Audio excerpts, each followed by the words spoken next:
때가 오래되었으므로 너희가 마땅히 선생이 되었을 터인데 너희가 다시 하나님의 말씀의 초보에 대하여 누구에게 가르침을 받아야 할 처지이니 단단한 음식은 못 먹고 젖이나 먹어야 할 자가 되었도다. 이는 젖을 먹는 자마다 어린아이니 의의 말씀을 경험하지 못한 자요 단단한 음식은 장성한 자의 것이니 그들은 지각을 사용함으로 연단을 받아 선악을 분별하는 자들이니라. 아멘. 어린아이들과 어른의 차이 중 하나가 소화력에 있습니다. 아이들은 소화할 수 있는 음식의 한계가 있죠. 그래서 음식을 먹이는데 조심해야 될 것들이 있습니다. 하지만 아이들이 커가면서 이제는 소화력이 왕성해지고 청소년, 청년이 되면 무엇도 소화할 수 있을 정도 그런 수준이 되는 것이죠. 오늘 본문을 보니까 그 원리를 영적인 원리에 그대로 적용해서 설명하고 있습니다. 초대교회 안에도 단단한 음식을 먹을 수 있을 정도로 무엇이든지 어떤 상황도 소화해낼 수 있는 믿음으로 성장한 사람들이 있었고 어떤 사람들은 여전히 젖이나 이유식을 먹어야 할 정도로 그 어떤 상황도 잘 소화내지 못할 정도로 어린아이 수준에 머물러 있는 사람도 있었다라고 이야기합니다. 영적인 어린아이로 머물러 있는 사람과 영적인 어른으로 성장한 사람의 차이가 무엇인가? 오늘 14절은 한 단어를 통해 뚜렷이 설명합니다. 단단한 음식은 장성한 자의 것이니 그들은 지각을 사용함으로 연단을 받아 선악을 분별하는 자들이다. 연단의 과정을 통해서 믿음이 성장하게 되었다라고 이야기합니다. 여기서 연단이라는 단어는 헬라어로 김나조라는 단어인데 고대 운동선수들이 훈련하고 연습해서 몸을 단단하게 하는 그런 과정들을 말합니다. 근육과 운동 능력의 성장은 반드시 땀 흘리는 시간과 분명히 비례합니다. 믿음의 성장도 마찬가지란 겁니다. 연단의 시간, 그 과정과 정확하게 비례하는 것이 믿음의 성장이라고 이야기합니다. 기도는 한번 가서 크게 기도하고 은혜 한번 받는다고 믿음이 갑자기 자라나는 법이 없다는 것이죠. 반드시 영유아 수준의 미숙한 믿음이 어른의 수준으로 자라나기 위해서는 연단받고 시험을 통과하는 과정들을 통해서만 그런 결과물을 얻을 수 있다라고 이야기하는 거죠. 그래서 오늘 설교 제목처럼 믿음은 시험을 통과하는 과정에서만 성장하게 되는 것입니다. 믿음의 선진들은도 예외가 없습니다. 다 이런 과정들을 거쳤습니다. 이 과정을 생략하고 믿음이 성장하는 사람은 아무도 없었습니다. 그래서 성경은 한 인물의 여정을 설명할 때에 그 결과물보다는 그 결과까지 도달하기 위해서 어떤 과정을 거쳤는가에 더 집중해서 설명하고 있습니다. 대표적으로 아브라함을 보면요, 그가 믿음이 조상이 되기까지 얼마나 많은 시험과 연단의 과정을 거쳤는가, 그 과정을 훨씬 더 비중 있게 심도 있게 다루고 있습니다. 그리고 그런 과정에서 하나님은 항상 그와 함께 하셨다는 사실을 이야기합니다. 성도가 시험을 통과하는 여정, 하나님이 내버려 두지 않고 반드시 그 과정 가운데 함께 하셨다는 겁니다. 마찬가지로 오늘날 우리가 인생 여정 가운데에 지금도 각자 나름의 시험을 통과하고 있는 부분들이 많이 있을 겁니다. 그 과정 가운데 반드시 기억해야 될 한 가지는요, 나 혼자 이것을 감당하는 것이 아니라는 사실입니다. 아까 찬양했던 것처럼 누군가 우리를 위해 기도하는 그분이 있고, 또 중요한 것은 우리 주님이 시험 당하는 우리의 손을 놓지 않고 이 모든 과정을 우리와 함께하고 계시다는 사실을 반드시 믿으시는 우리 모두가 되기를 간절히 축원합니다. 많은 교우들이 시험을 잘 통과해내서 믿음의 놀라운 성장을 이룬 분들이 있습니다. 벌써 오래전 일입니다. 자녀가 극심하게 방황을 했습니다. 수년 동안 고통스러운 시절을 보냈습니다. 눈물의 시절을 보냈습니다. 그런데 그 과정을 통해서 잘 통과해내서 결국에는 그 믿음이 아브라함의 수준까지 이른 분이 있습니다. 정말 믿음이 제가 올려다볼 정도로 놀랍게 성숙된 사람이 있어요. 다 이렇게 혹독한 과정을 통과해냈기 때문입니다. 그래서 결국에는 이런 고백을 하게 되는 겁니다. 내가 자녀 때문에 눈물의 시절을 보낸 수년 동안의 시절이 결국에는 지금의 내 믿음을 만들어냈다고 말입니다. 그냥 믿음이 그냥 내가 시련을 통과한 것이 아니라 반드시 어떤 결과물을 얻게 되었다는 사실을 고백하는 겁니다. 그렇기 때문에 그렇게 성장된 믿음은요, 우리 인생에 너무나도 소중한 보물입니다. 억만금의 돈을 주고도 바꿀 수 없는 진귀한 보물인 것이죠. 그런데 많은 사람들이 이런 시련들을 통과해내지 못하고 오히려 시험에 들게 된 사람도 있습니다. 믿음이 연단되지 못하고 시험을 통과하지 못하면 결국에는 믿음에서 떨어져 나가서 신약 성경이 표현하는 파선되거나 아니면 믿음이 더 유약해진 사람도 있다는 것입니다. 오랜 교구 생활하면서 많은 교우들이 그 과정들을 거치는 걸 보고 왔습니다. 경제적인 한파를 경험했습니다. 그런데 그걸 뛰어넘어야 돼요. 어려움이 찾아오면 온 가족이 마음 모아서, 아니면 온 가족이 마음이 모아지지 않더라도 부부가 마음이 모아져서 기도하는 자리에 나간다면 반드시 그 시기를 통과하게 될 것인데, 많은 분들이 그렇지 못한 케이스도 봤습니다. 분명히 어려움에 만나면 기도하는 자리로 나오면 되는데, 그러면 또 넘어서게 되는데 오히려 어려움 당하니까 교회를 멀리해버리는 사람, 예배당에 나오지 못하고 기도하는 자리에 나오지 못하는 거예요. 우리는요, 어려움 당하면 오히려 그때부터 더 열심히 예배하고 더 열심히 기도하는 자리에 나와야 돼요. 그게 하나님의 사인이니까 말입니다. 그런데 많은 사람들이 또 그러지 못합니다. 싹 사라져버립니다. 자취를 감춰버립니다. 제가 목회자로서 가장 많이 기도하는 내용 중 하나가 그런 내용입니다. 하나님, 우리 김 집사님 좀 도와주세요.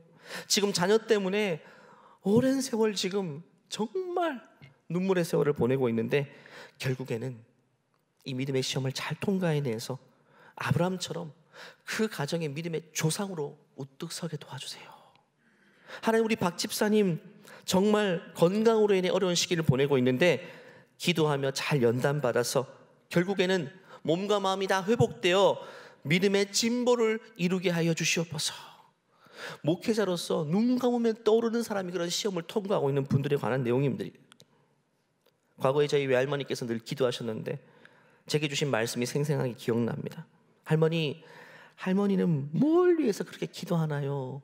제가 누워있을 때도 자고 있을 때도 기도하셨으니까. 그럼 이런 말 했습니다. 고생하고 있는 자식 위해 기도하지. 고생하고 있는 자식 생각나서 기도하지. 그래서 맛있는 음식을 앞에 두고도 한숨 지을 때가 많으셨어요. 왜? 부모로서 이렇게 좋은 음식 먹지 못하는 자녀들이 있으니까. 8남매를 두셨는데 자식이 많다 보니까 그 중에 한두 명은 로테이션으로 어려움을 당하잖아요. 누군가는 어렵고 이것 때문에 어렵고 경제적으로 어려우면 건강이 어렵다 그러고, 그렇기 때문에 늘 부모 마음이 그렇습니다. 시험을 통과하고 있는 자녀에게 마음이 있는 겁니다. 이건 하나님의 마음도 마찬가지입니다. 목회자의 마음도 마찬가지입니다. 눈 감고 기도하면 지금 무탈한 사람이 떠오르는 게 아니라 어려움을 한가운데 통과하고 있는 사람이 그냥 떠오르게 되는 거예요. 하나님도 마찬가지입니다. 우리 아버지 되신 하나님께서는 여러 가지 시험을 통과하고 있는 그 자녀에게 늘 마음이 가 있는 겁니다. 성경은 구약 성경에 이스라엘과 하나님의 관계를 통해서 하나님의 마음이 얼마나 시험을 통과하고 있는 자와 함께 하는지를 보여줍니다. 구약을 보면 이스라엘 백성들이 아수르, 바벨론 처참하게 짓밟히고 침략을 당합니다. 노예 생활하죠. 고생할 때 하나님은 결코 침묵하지 않으십니다. 당신의 선지자를 때마다 보내서 하나님의 마음이 어떤지를 이야기해 주십니다. 사실 이스라엘 백성들이 고생과 고통을 당한 것은요, 자초한 고생입니다. 스스로 시험에 걸린 겁니다. 누구를 탓할 수도 없었어요. 스스로 하나님을 떠나서 범죄했기 때문에 그들은 그런 고생을 자초한 것인데, 그런 시험에도 하나님이 그들과 함께 해주셨습니다. 우리 인생도 그럴 때가 많죠. 내가 지혜롭지 못해서 사업에 어려움을 당했고, 내가 욕심을 내서 망하게 되었고, 내가 건강관리 잘 못해서 이런 진단을 받게 된 것이고, 내가 평소에 상대방 잘 이해하지 못해서 관계에 어려움을 겪게 된 것, 사실상 그 누구의 탓도 아닌 내 지분이 제일 크죠, 사실상. 그런데 그렇게 자초한 고생이라 할지라도 하나님의 마음은 그런 시험을 통과하고 있는 자녀와 함께하고 있다는 것이죠. 이스라엘도 그랬습니다. 하나님은 침묵한 적이 없어요. 선지자의 입술을 통해서 하나님의 마음이 어떠신지를 말씀하셨어요. 대표적으로 이사야 41장 보면 그것이 완전히 깊이 드러나 있는데 10절을 먼저 한번 읽어볼까요? 시작. 두려워하지 말라, 내가 너와 함께함이라. 놀라지 말라, 나는 내 하나님이 됨이라. 내가 너를 굳세게 하리라. 참으로 너를 도와주리라. 참으로 나의 의로운 오른손으로 너를 붙들리라. 하나님을 시험을 통과하고 있는 자기 백성을 향해서, 자기 자녀를 향해서 거듭해서 이런 말씀을 하셨습니다. 이 말씀은 수천 년 전에 이사야 선지자를 통해서 이스라엘 백성들에게 하신 말씀이지만 동일하게 오늘날 지금 우리를 살아가고 있는 우리 모두에게 하나님은 동일하게 음성을 들려주시는 겁니다. 나에게 주신 하나님의 음성으로 받고 다시 한번 읽어볼까요? 시작. 두려워하지 말라. 내가 너와 함께함이라. 놀라지 말라. 나는 내 하나님이 됨이라. 내가 너를 굳세게 하리라. 참으로 너를 도와주리라. 참으로 나의 의로운 오른손으로 너를 붙들리라. 믿으시면 아멘 하시기 바랍니다. 이게 부모의 마음도 마찬가지죠. 고통당하는 자녀에게 마음이 늘 가있죠. 하지만 부모의 마음과 하나님의 마음이 다른 부분이 있습니다. 부모는 늘 마음은 있지만 실제로 자녀가 겪는 시험을 도와줄 수가 없어요. 왜? 부모도 연로해지고 자원들이 부족하고 기력이 딸리고 한계가 있죠. 아마 자녀가 겪고 있는 시험, 부모가 도울 수 있는 것들이 한 10%도 안 될 것 같아요. 그냥 마음이 있을 뿐이고 한숨 쉴 뿐이고 기도할 뿐이죠. 하지만 우리 하나님은요, 10절 말씀 어떻게 표현합니까? 참으로 너를 도와주겠다. 진짜 도와주겠다. 참으로 나의 의로운 손으로 너를 붙들어 주겠다고 약속하시는 겁니다. 실제적인 도움입니다. 그래서 14절 표현을 보면 이렇게 말합니다. 버러지 같은 너 야곱아, 너희 이스라엘 백성들아, 사람들아, 두려워하지 말라. 나 여호와가 말하노니 내가 너를 도울 것이라. 내 구속자는 이스라엘의 거룩한 이니라. 버러지 같은 너 야곱, 이스라엘 백성을 향해서 버러지 같다. 이것은 하나님이 그를 하찮게 본다는 말이 아닙니다. 사람들이 지금 주위를 둘러싼 모든 사람들이 고통당하는 이스라엘 향해서 너 버러지야 라고 이야기한다는 거예요. 여기서 버러지라는 말은요, 개역 개정 보면 지렁이 같은 너 야곱아 라고 번역합니다. 톨라라는 헬라어인데, 히브리어인데 작은 벌레, 지렁이를 말합니다. 성경에서 버러지는요, 정말 지나가면서 우리 벌레들을 많이 밟죠. 눈에 띄지도 않고 늘 누군가에게 밟히는 하찮은 미물을 말합니다. 지금 이스라엘 형편이 그랬어요. 주위 강대국에서 짓밟히고 있는데 누구 하나 그 처지를 돌아보는 사람이 없죠. 쯧쯧쯧 동정하는 사람도 없고 완전히 하찮게 보는 겁니다. 너는 누구에게 짓밟혀도 되는 사람이야 라고 그렇게 여김받고 굉장히 우스운 상태까지 빠진 겁니다. 그만큼 무기력해지고 이스라엘 백성들은요, 완전히 짓밟혀서 밑바닥까지 떨어지고 맙니다. 우리도 인생 시험 당할 때요, 완전히 밑바닥까지 떨어질 때가 있죠. 그런 상황까지 사실 이르러야 됩니다. 그게 시험이에요. 여러 가지 고난당하고 시험 당할 때 완전히 비참해지서 완전히 밑바닥까지 떨어진 상태가 오늘 톨라라는 히브리어 벌레, 지렁이 같은 단어인 것입니다. 과거에 한 여집사님께서 한창 시험을 통과할 때 누군가 대화만 하면 눈물이 쏟아나는 거예요. 그냥 눈물이 막 폭포수처럼. 그만큼 힘들다는 거죠. 그러면서 이런 말 합니다. 내가 남들 앞에 이렇게 원래 우는 사람이 아닌데 그냥 사람들 만나서 이야기만 해도 눈물이 왈칵 쏟아질 정도로 자기 처지가 이렇게 힘들고 비참하다는 거예요. 그분 스스로는 비참하다고 표현했지만 제가 그분의 눈물을 보기에는 비참해 보이지는 않았어요. 하나님 앞에서 기도하면서 동역자들의 기도를 부탁하면서 그렇게 시험을 통과하는데 저는 그 눈물의 의미를 발견했어요. 야, 결국 이분 통과하게 되고 말 것이다. 정말 이분 기도하면서 잘 이겨나가고 있구나. 다윗도 시편 22편 말씀 보면 자신 스스로의 처지를 이렇게 표현했죠. 나는 벌레요, 사람이 아니다. 자기를 벌레라고. 사람의 비방거리요, 백성의 조롱거리다. 얼마나 힘들었으면 나는 벌레, 사람들이 와서 짓밟아버리고 돌아보지도 않고 비방하고 조롱하고 그런 상태에 완전히 밑바닥까지. 여기서 벌레라는 단어도 톨라는 단어를 쓰고 있습니다. 이처럼 우리 믿음의 선조들도요, 시험 당할 때는요 완전히 지렁이처럼 밑바닥까지 떨어졌어요. 시편 42편의 표현도 그렇죠. 눈물이 주야로 내 음식이 되었다. 그냥 눈물이 음식이 되었다고 표현할 정도니까 그냥 수도꼭지 틀듯이 눈물이 쭉 나는 그런 고통스러운 시절을 보냈던 것입니다. 근데 중요한 것은 그런 지렁이처럼 완전히 밑바닥에서 시험을 한가운데 통과하고 있는 우리에게 하나님은 뭐라고 말씀하시냐가 중요합니다. 세상은 돌아보지 않고 오히려 조소하고 잘됐다라고 그렇게 조롱까지 하지만 하나님은 그런 시험을 한가운데 통과하고 있는 백성들에게 뭐라고 말씀하시는가? 다시 14절 읽어볼까요? 시작. 버러지 같은 너 야곱아, 너희 이스라엘 사람들아, 두려워하지 말라. 나 여호와가 말하노니 내가 너를 도울 것이다. 내 구속자는 이스라엘의 거룩한 이시다. 사람들은 너는 하찮게 보고 너는 밟혀도 되는 사람처럼 보지만 너는 나에게 여전히 존귀한 자녀다, 백성이다. 나는 너에게 한눈 팔지 않는다. 내가 너를 능히 도울 것이고, 맨 마지막 이렇게 말해요. 내 구속자는 이스라엘의 거룩한 이시다. 구속자라는 뭡니까? 하나님이 완전히 딱 붙잡고 계시다는 말입니다. 이렇게 꽉 붙잡고 계시다. 누가 너를 빼앗아가지 못하도록 내가 지금도 너를 구속하고 있으니까 걱정하지 말라는 거예요.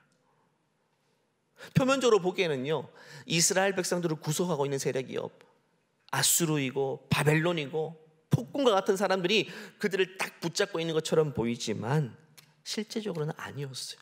그들의 손은요, 언제든지 얼마든지 풀어질 수 있는 손이고 스스로 무너질 수 있는 손이지만, 하나님의 보이지 않는 손이 자기 백성들을 존귀하게 거룩하게 단단하게 붙들고 계셨다는 사실입니다. 이런 선자를 통해서 음성을 들었기 때문에 이스라엘 백성들은 결국에는 그 시련의 세월들을 이겨낼 수가 있었던 것이죠. 이어서 그 다음 17절은 이렇게 말합니다. 가련하고 가난한 자가 물을 구하되, 물이 없어서 갈증으로 그들의 혀가 바짝바짝 마를 때,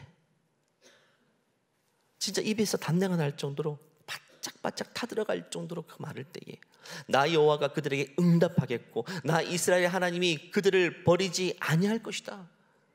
얼마나 고통당했으면 물 한 방울이 없어서 다 들어갈 때. 그런데 하나님이 어떻게 응답하시냐?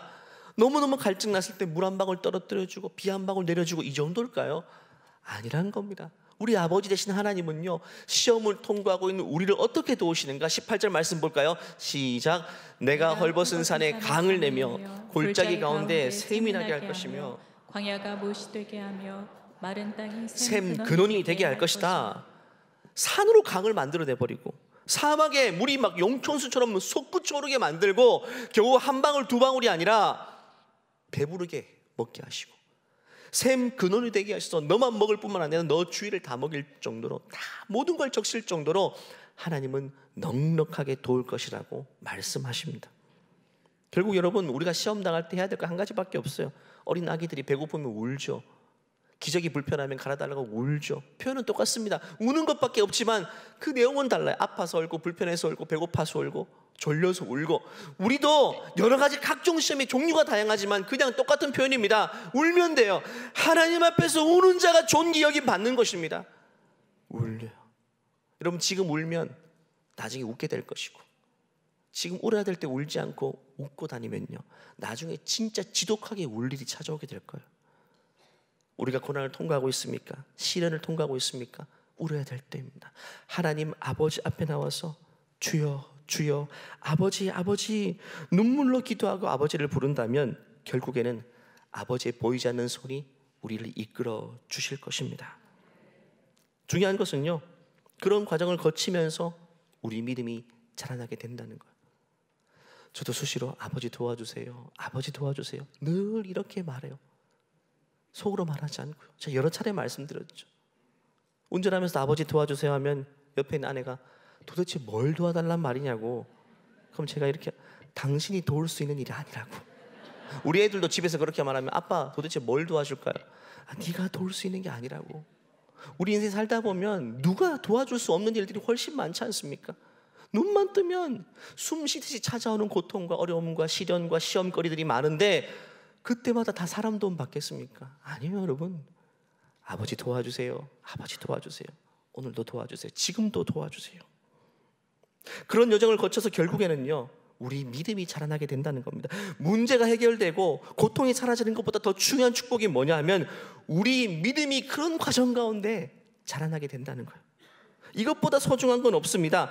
문제가 해결되는 것도 좋지만 또 다른 문제가 또 찾아오죠. 우리 인생은 바람과 같이 우리를 둘러싼 상황은요, 바람과 같아서 이리 불고 저리 불고 어디서 어떻게 불어올지 모릅니다. 하지만 그런 과정을 잘 이겨내는 그 과정을 통해서 우리 믿음이 놀랍게 자라난다는 것이 소중하다는 것이죠. 그래서 베드로 사도는 이렇게 이야기합니다.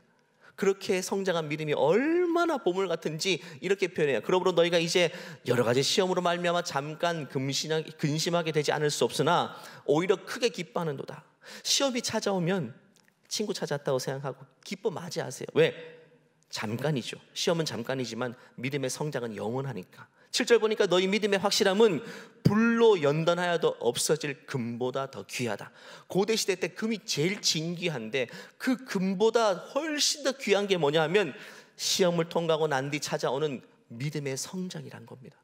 불로 연단할 정도로 그보다 훨씬 더 진귀한 것이 우리 믿음이라고죠. 그것은 예수 그리스도께 나타나실 때에 칭찬과 영광과 존귀를 얻게 할 것이라고 말씀하십니다. 최상급의 표현입니다. 세상 아무리 다 둘러봐도 이것보다 귀한 건 없는데 그게 뭐냐면 시련을 통과할 때 얻게 되는 믿음의 성장이라는 사실입니다. 그렇기 때문에 우리는 많은 시험을 통과해야 됩니다. 많은 결핍을 느껴야 되고 많은 기도를 드려야 되고 많은 응답을 경험해야 됩니다. 이런 일련의 과정을 통해서 젖이나 먹고 이유식이나 먹어야 될 성장이 멈춘 그 믿음이 이제는 꿈틀꿈틀거리면서 이제는 어떤 환경도 소화해낼 수 있는 장성한 자, 놀랍게 성장한 믿음으로 거듭나게 된다는 것이죠. 이건 불변하는 공식입니다. 그래서 주의해요. 믿음이 든든히 선 사람들을 보면 예외가 없습니다. 그분들은요 혹독한 시험을 통과한 분들입니다. 그냥 신사적으로 신앙생활하고 믿음이 자란 사람은 없어요. 그냥 고난 없이 편하게 지낸 사람들은요 믿음도 유약해져 빠져버린 상황일 수밖에 없어요. 하지만 믿음이 단단한 사람들은요 그 어려운 시기를 통과했죠. 우리 예덕수 장로님 우리 함께 기도하고 있는데요, 머지않아서 재활이 끝나고 이제 따스한 봄쯤 되면 우리 교회로 찾아오시겠죠. 그러면 우리가 그때는요 장로님을 이제 정면으로 쳐다볼 수 없는 수준이 될 겁니다. 왜? 얼굴이 광채가 나기 때문에 이렇게 올려다 봐야 돼요. 장로님 왜? 죽을 고비를 넘기고 1년 이상 연단을 받았으니까 믿음이 2단계 3단계 완전히 성숙해져서 돌아오실 것이기 때문에. 그전에도 멋있었지만 지금은 정말 보기만 해도 은혜가 되는 그런 수준까지 이르러서 돌아오게 될 것입니다. 이 설교 들으시면 돌아오기 좀 부담스러워 하실 수도 있겠습니다. 아니요, 돌아오셔도 괜찮아요. 지금 돌아오셔도 괜찮아요. 성경에 보면 아브라함을 보면요 정말 많이 넘어졌잖아요. 정말 많이 무너졌습니다. 그런데 하나하나 거쳐가면서 결국 창세기 22장 보면 그 믿음이 어느 정도 수준이었냐면요 얼마나 믿음이 좋았길래 하나님이 그를 어떻게 시험하시나 한번 볼까요? 시작. 그 일 이후에 하나님이 아브라함을 시험하시려고 그를 부르시되 아브라함아 하시니 그가 이르되 내가 여기 있나이다. 여호와께서 이르시되 내 아들 내 사랑하는 독자 이삭을 데리고 모리아 땅으로 가서 내가 내게 일러준 산산 거기서 그를 번제로 드리라. 독자 이삭을 바치래요. 이런 시험은요 우리 보통 사람이 감당할 수 없잖아요. 아브라함이 이 정도 믿음이 된 겁니다. 하나님이 최고 레벨의 테스트를 한 건데 그 정도가 됐다는 것은 하나님 보시기에 아브라함은 그렇게까지 믿음이 성장했다는 걸 말합니다. 아무에게 이렇게 주문하지 않으십니다. 아브라함과 사라의 믿음이 처음부터 훌륭하지는 않았잖아요. 창세기 12장부터 쭉 보면 한때는 아브라함은요 작은 문턱도 넘어서지 못했죠. 목숨의 생명을 빼앗길 위기 속에서 아내를 누이라고 반복해서 속였습니다. 한 번이 아니었어요. 거짓말해서 자기 생명을 지키고 모면할 정도로 그는 유약해져 빠진 그런 믿음이었지만 많은 시련의 과정을 통과하더니 22장에 독자 이삭을 바칠 정도로 그 정도 수준으로 자라나게 된 겁니다. 결국 이 아브라함의 인생을 통해서 고린도전서 10장 13절이 딱 맞는 말씀이 된 거예요. 사람이 감당할 시험 밖에는 너희가 당한 것이 없나니. 한번 화면 띄워주시겠습니까? 고린도서 13장입니다. 사람이 감당할 시험 밖에는 너희가 당한 것이 없나니 오직 하나님은 미쁘사 너희가 감당하지 못할 시험을 당함을 허락하지 아니하시고 시험 당할 즈음에 또한 피할 길을 내사 너희로 능히 감당하게 하시느니라. 지금 우리가 시험을 통과하고 있다면 하나님이 우리 수준에 맞는 시험을 하신다는 거예요. 우리가 겪고 있는 문제 현실은요 우리가 믿음으로 충분히 돌파할 수 있는 정도라는 사실을 기억하시기 바랍니다. 유치원생한테 미적분 풀라고 하지 않습니다. 도움이 안 되니까 겨우 풀 수 있는 문제를 줘야지만 실력이 향상되죠. 우리도 통과할 수 있는 정도의 믿음을 우리에게 요구하시는 겁니다. 그렇다면 어떤 사람은요 이렇게 말할 수 있죠. 지금 내가 통과하고 있는 시련 너무 버거워서 내 능력으로 안 됩니다. 너무 감당이 안 돼요. 여러분 중요한 거는요 그래도 하나님은 우리가 감당할 시험이기 때문에 허락하셨다는 사실입니다. 근데 왜 감당 못하죠? 혼자서 버티니까. 악으로 깡으로 버티려고 하니까 넘어지고 부러지고 주저앉아 버리는 거 아닙니까? 하나님이 감당할 수 있는 시험이란 그 기준은 뭐냐면요, 우리가 기도하면서 하나님의 손을 의지할 때 넘어설 수 있는 시험을 말하는 것이지 내 힘으로 버틸 수 있는 믿음을 말하는 게 아닌 것이죠. 버겁고 어렵지만 믿음으로 기도하며 현실을 용기 있게 마주한다면 하나님은 통과할 정도의 시련만 우리에게 허락하신다는 사실입니다. 예레미야 선지자는 뭐라고 말했습니까? 하나님 우리를 시험하는 이유가 주저앉히기 위해서 시험하는 게 아니라니까요. 여호와의 말씀이니라 너희를 향한 나의 생각을 안 하니 평안, 부모가 자식에게 평안 주기 위해서이고 재앙이 아니라고 말씀하시죠. 너희에게 미래와 희망을 주는 것이라고 말씀하십니다. 이 시험을 통과해내서 찬란한 미래와 희망을 주기 위해서 지금 우리가 불시험 당하고 있는 것입니다. 사랑하는 교우 여러분, 경제적 혹한기를 지금 해가 바뀌었지만 여전히 경험하고 있는 분도 있죠. 소중한 관계가 깨져서 정말 아픔을 겪고 있는 분도 계시죠. 건강을 잃어버려서 회복하기 위해서 발버둥 치는 분도 계실 겁니다. 각자 다양한 종류의 시험들을 지금도 통과하고 계실 것입니다. 기억해야 될 것이 있습니다. 여러분, 절대 혼자가 아님을 기억하시기 바랍니다. 함께 기도하고 같은 마음으로 기도해주는 소중한 동역자가 있다는 사실을 기억해야 돼요. 성경은요, 헛줄은 끊어지지만 삼겹줄은 끊어지지 않는다. 여러분, 시험을 통과해도 혼자 견디면 금방 끊어집니다. 어떤 사람은 시험 당하면요, 자기 이야기 남들에게 하지 않고 혼자 이렇게 견디려고 해요. 그 금방 끊어져요. 하지만 공동체 안에서 말씀을 나누고 자기 처지를 나누고 기도를 부탁하고 함께 공동체로서 이 시험을 견디게 되면요, 삼겹줄은 끊어지지 않습니다. 것들이 통과하게 된다는 거예요. 또 한 가지 기억해야 될 사실은요, 우리의 시험을 이기고 우리가 승리하게 될 확실한 이유가 뭐냐면 하나님 우리를 시험에 빠뜨려 놓고 방관자나 관찰자로 계신 것이 아니라는 사실입니다. 우리의 시험에 동일하게 뛰어들어서 우리와 함께 이걸 겪으시고 함께 통과해내신다는 사실입니다. 그래서 마지막에 이사야 선지자를 통해서 이렇게 말씀하시는 이 음성을 여러분 주목하여 들어야 됩니다. 우리 마지막 말씀 같이 한번 합독할까요? 우리를 향한 주님의 음성입니다. 시작. 야곱아, 너를 창조하신 여호와께서 지금 말씀하시느니라. 이스라엘아, 너를 지으신 이가 말씀하시느니라. 너는 두려워하지 말라. 내가 너를 구속하였고 내가 너를 지명하여 불렀나니 너는 내 것이라. 내가 물 가운데로 지날 때에 내가 너와 함께 할 것이라. 강을 건널 때에 물이 너를 침몰하지 못할 것이며 내가 불 가운데로 지날 때에 타지도 아니할 것이요 불꽃이 너를 사르지도 못하리니. 물시험, 불시험 가운데 뭐라고 말합니까? 내가 너와 함께 할 것이다. 어떤 종류의 시험을 통과하든지 주님이 이 순간 우리와 매 순간 함께 하심을 믿으시기 바랍니다. 여러분, 이스라엘 백성들은 결국 선지자가 했던 이야기를 듣고 힘을 내고 용기를 내고 결국에는 그 모든 시험을 통과해내고 포로 귀한 단계에 이르게 되고 성전도 성벽도 회복되는 영광의 순간을 맞이하게 된 것입니다. 여러분, 우리 믿음은요, 성장해야 됩니다. 성장해야 돼요. 생각해 보세요.